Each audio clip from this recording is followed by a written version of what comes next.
একজন ইমাম সাহেব বলেছেন, এলাকার ফিতরা এলাকার বাহিরে দেওয়া মাকরু। এই কথাটা কতটুকু সঠিক?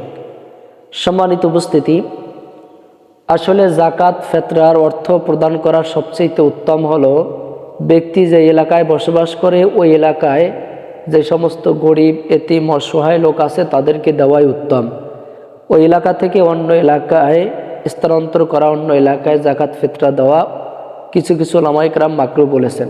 তবে যদি কোনো ব্যক্তি অন্য এলাকায় জাকাত ফিতরা দেয় তাহলে তার আদায় হবে। তো উত্তম হলো নিজ এলাকায় দেওয়া। এখন যদি জাকাত দাতা যে এলাকায় বসবাস করে ওই এলাকার চাইতে পাশে একটা গরিব এলাকা থাকে, তার চাইতেও সেখানে গরিব মানুষ বেশি থাকে, তাহলে ওই জাকাত দাতা সে অন্য এলাকায় জাকাত দিতে পারবে এবং এটা দেওয়া উত্তম। আর যদি জাকাত দাতার এমন কোনো আত্মীয় স্বজন থাকে যারা গরিব অসহায়, যারা অন্য এলাকায় বসবাস করে, তাহলে জাকাত দাতার উত্তম হলো তার আত্মীয় স্বজন যারা আছে, যারা জাকাতের হকদার, তাদেরকে আদায় করা এবং অন্য এলাকায় তাদেরকে গিয়ে দিয়ে আসা। এটা হলো তার জন্য উত্তম।